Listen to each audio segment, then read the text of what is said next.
Mid-pollen.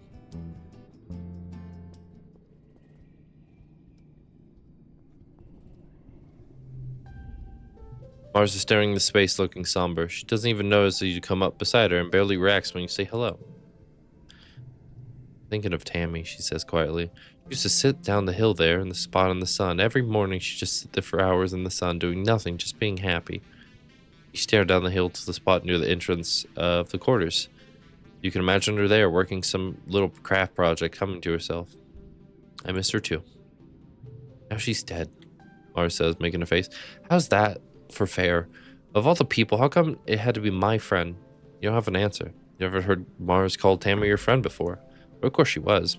Tammy was everyone's scared little sister, even though she was older than most of you. Mars clicked her tongue. Oh yeah, Administrator Seek is looking for you. I guess they need someone to be delivering jobs. She waves vaguely at the door behind her, distracted by her thoughts.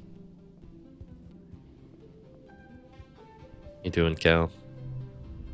Cal is sitting in his mom's flower garden with his face in his hand. He's clearly been crying all morning and probably all yesterday too. Seek fluid intake.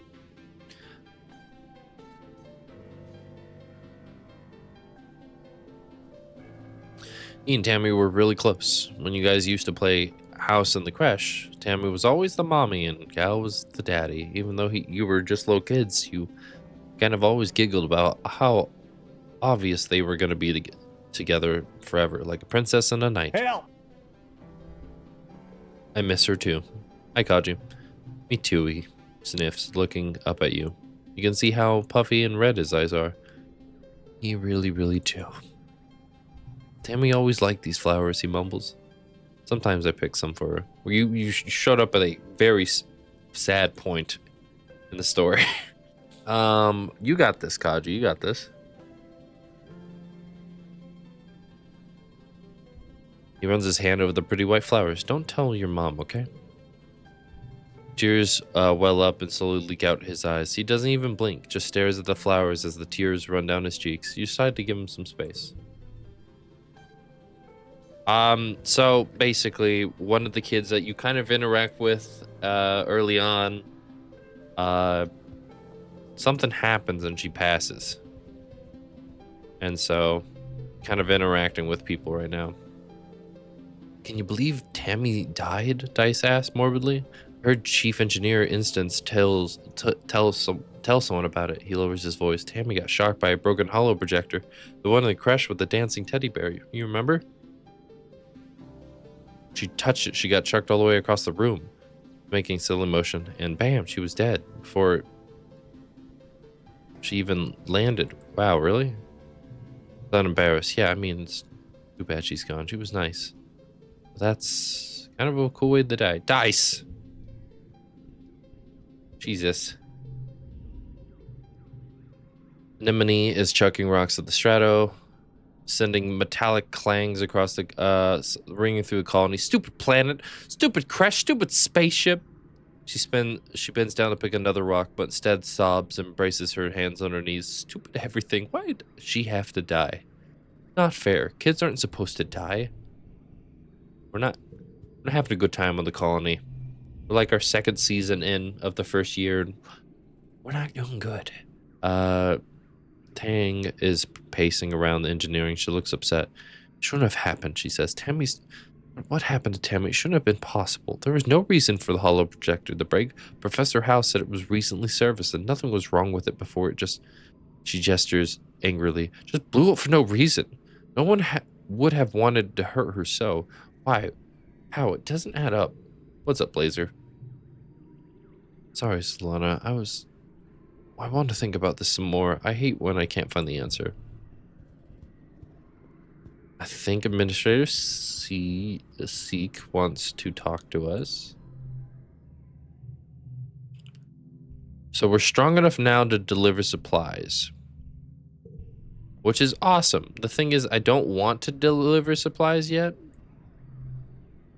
I want to shovel more dirt because I want to get slightly more tough so we can go out and about in the world. 0, 0, 0, 2. First steps. That is not a major win.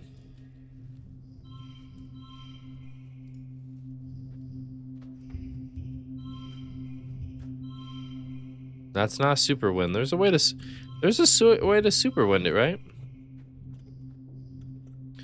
Damn, Kaji, you so stanky as fuck.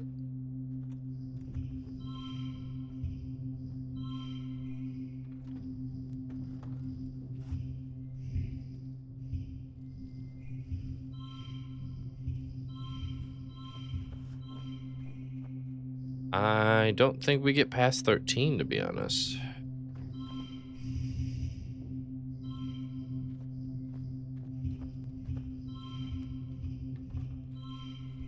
Yeah, we're stuck at 13. Well, I need to get ready for work anyway. So, right.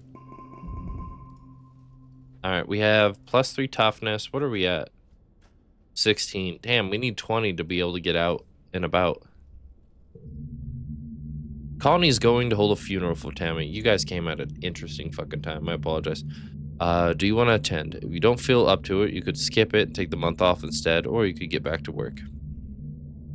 I'll attend. Colony's gathering the recycling room, bringing organics down to the recycle. Here is one of your chores, but you've only come here for a funeral twice. Both times, colonists passed away from natural causes during the 20-year-long journey from Earth. This is the first time that there's a funeral in Vertumna, and the one of someone you actually knew. I'm also nervous, unsure if I go there directly in my suit. Oh, is this the new thing? Is this the, like, you know, the new job? The new thing, maybe? Hmm. There was not much context on this, so I have no idea what's going on. Nothing changing in there. Yeah, it's a new position. Oh no, it just depends. If you have time and you can get a change in, maybe bring it there. Just realized chat's over my face, but the thing is, I can't fucking do anything else. Yeah, I remember you talking about that, the security squad.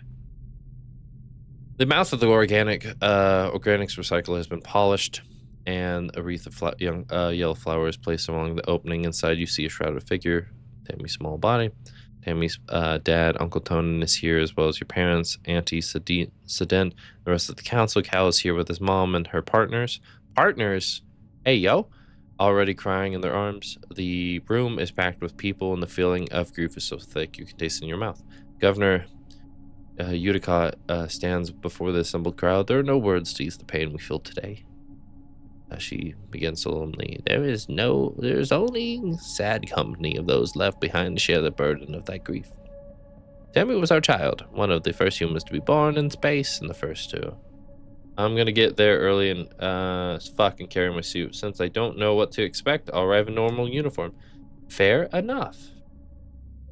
Tammy was our child, she continues, one of the first humans to be born in space and the first to die on an alien planet. In her short life, she exemplified the very arc of human accomplishment, bending hopefully towards life beyond our humble Earth. She's the first of us who can truly call Vertumna home. Her passing was as senseless as it was sudden. Losses like this are impossible to hold within one, a painful reminder that life is impossibly precious and fragile. But they also remind us, as always, that as a community, we are capable of great strength. She closes the door to the recycler. Your Uncle Tonin sob over the hum of the particle disintegrators beginning their work. As a community, we remember Tammy. As a community, we return her body to the soil that nourishes us.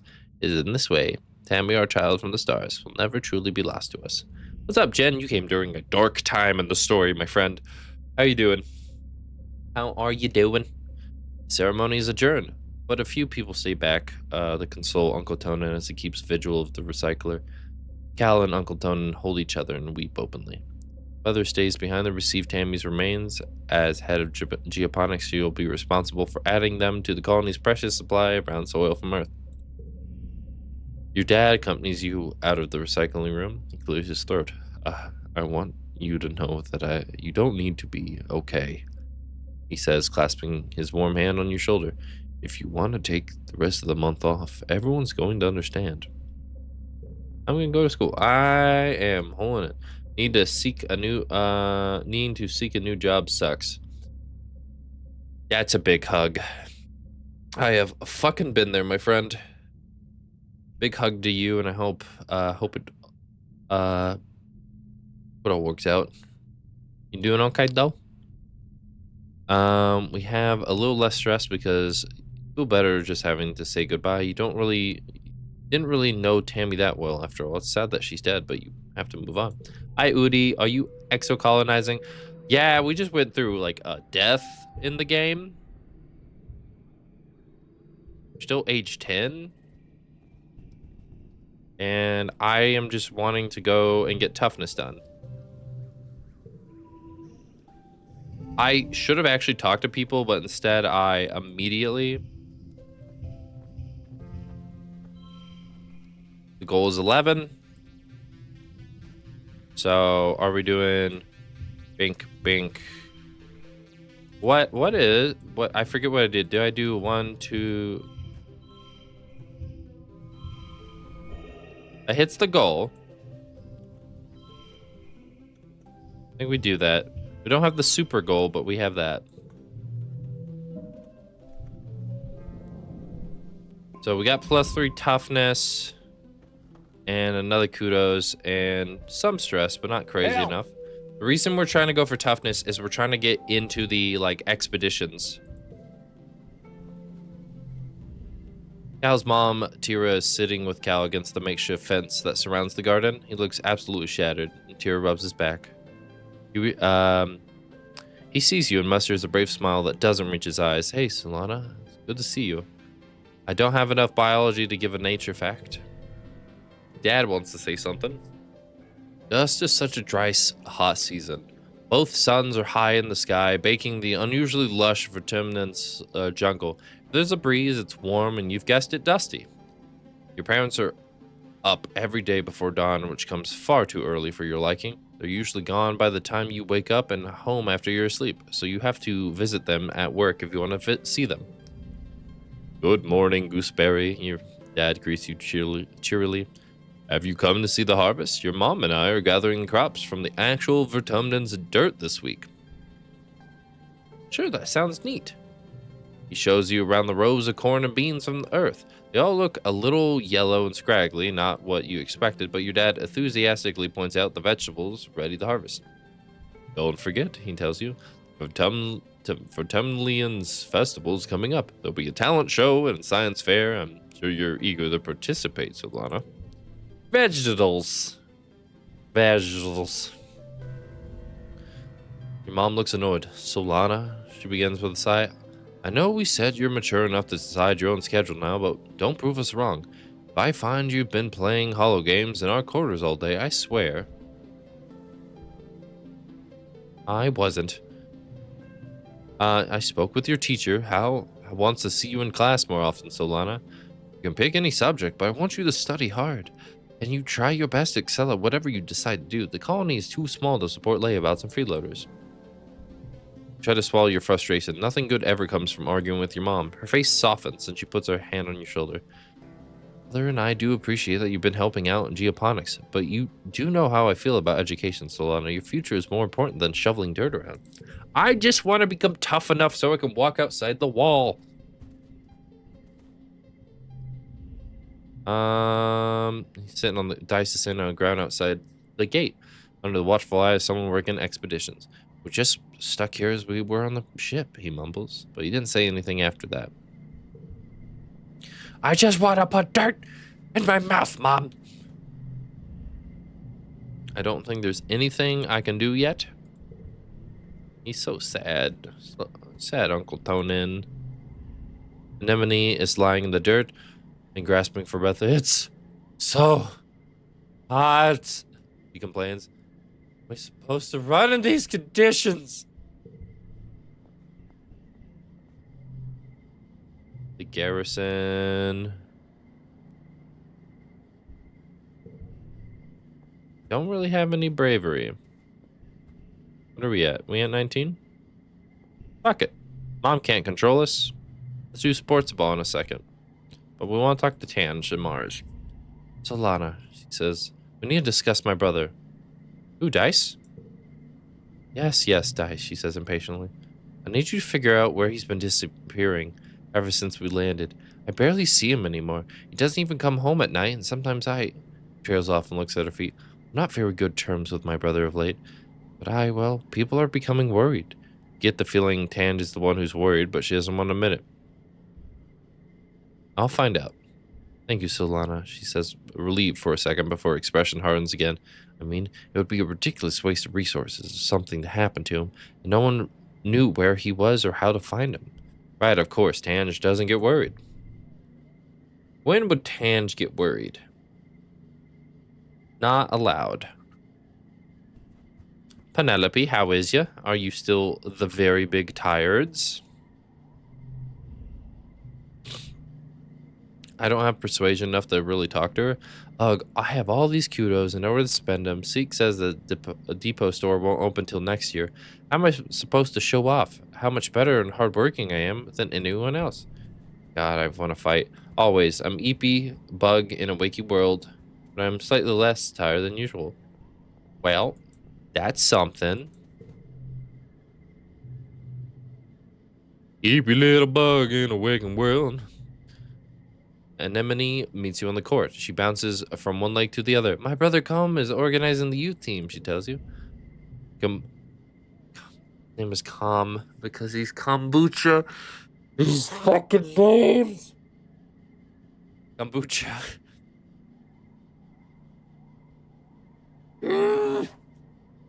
Kombucha offers you a high five in greeting, then tosses a sports ball your way. Let's start with a practice game to see what you're good at. You and an enemy are team captains. Pick your team. Com will fill in to even up teams, but he promises to go easy on the other side. We're going to choose Cal. Mind if I play goalie? He asks. Sports ball is fun, but I really don't like to score against the other team. Anemone chooses Kombucha. Of course, they bump fists. Your choice is Mars. I'll play Spiker. She runs to take position. Seems like she's in it for glory. Hopefully, she'll want to share some of that with the rest of the team. You face off 3-on-3. Toughness challenge. Oh, shit. Story challenges have 3 rounds instead of 1. Okay. After every round, you'll keep the cards you didn't play, unlock an extra slot to play them in. Losing isn't always a bad thing in story challenges. The goal is 27? Fuck, dude.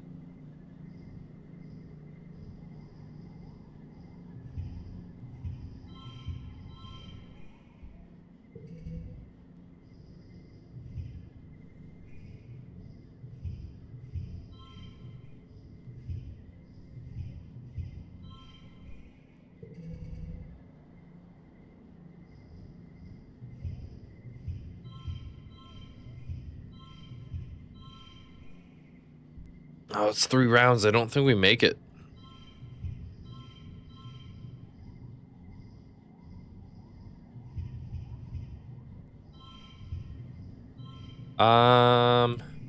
Bink, bink, bink, bink, bink. Need 12, man. I can push through this, but it'll stress me out to a day where I actually have to take a break. Can I somehow make this thing a thing of reality? Don't you see? I can push through and only have a little stress. Good. Kudos. -2 stress. And we got a kudos. Cal makes an amazing jump save, but is wounded when the ball hits him in the chest. So we get a +5 kudos, a gain memory of playing sports ball. So set neighbors to this value. 1. The score is tied with Anemone and Com putting the pressure on. Then blam, you score the match point with a rad spike all the way from the net line. Great work. Get a +1 to bravery because we had none really, so now we have 2. We get enough toughness if we wanted to get out of colony, and we got a little bit of stress. It's time for Vertumnelia.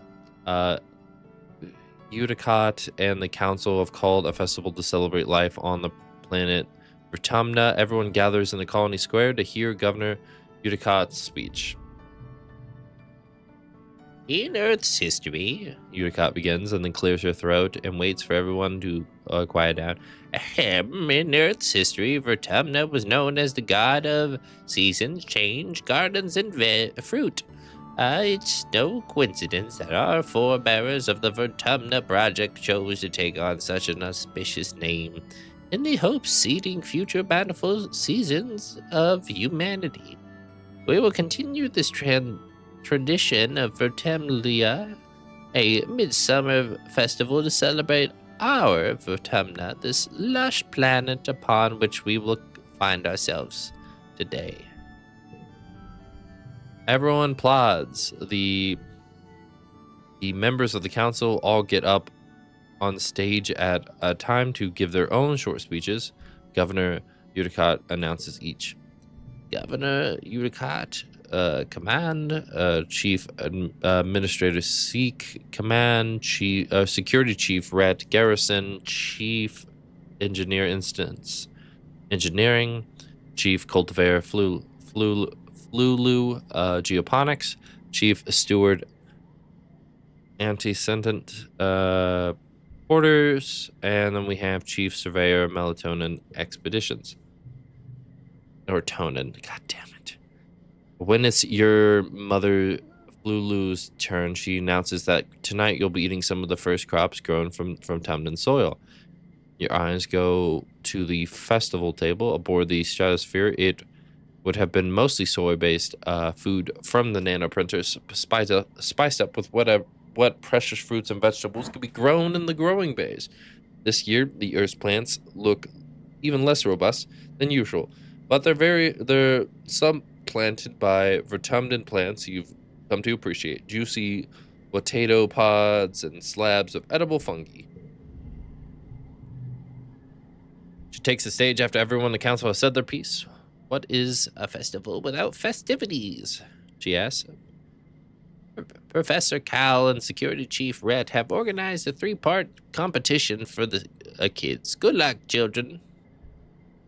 Which do you join? There's bot wrestling, there is talent show, science fair, we can watch, we could say they're dumb. Bot wrestling. We have more than 5 toughness. We're already at 20 toughness. We're so fucking tough. Bring it on, motherfuckers! A bot wrestling contest. This has been a classic competition for years on the ship.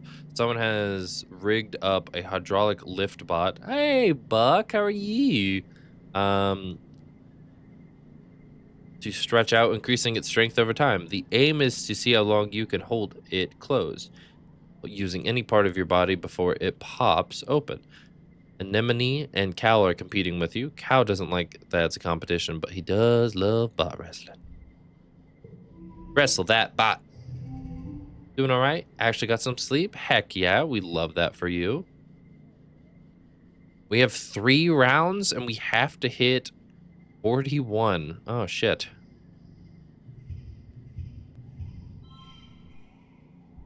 A fucking 3 or 6 is not going to help what we need.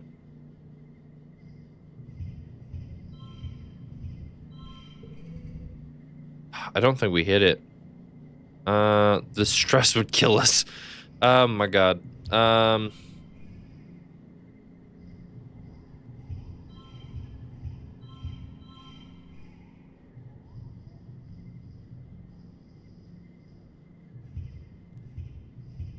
think we just did that, and that's 12. Ba ba ba ba ba. Ba-da-ba-dee-da-dee-da-da.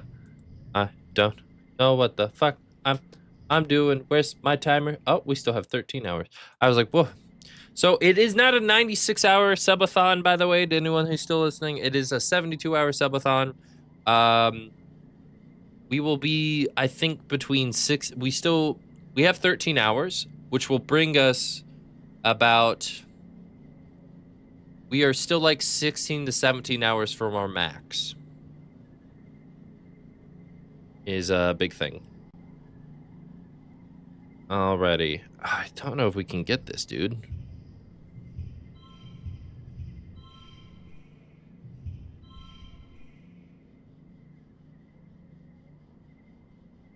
I don't win. I get defeated. Anemone's brother Comb is the judge and awards bonus points for techniques as well as brute strength. You sit on the hydraulic bot and use your weight at first, but it wobbles too much and it eventually tosses you off. Anemone uses a strong leg hold technique and lasts 30 seconds longer than you do before the bot finally escapes her grip. Comb declares her the winner. She offers you her hand, then pulls it back at the last second before running away cackling. Maybe next year. After the festivities are over, everyone takes off for a much-needed break. Oh, Jesus Christ. During the fierce heat of dust, a few days rest. Actually what you need. You feel refreshed.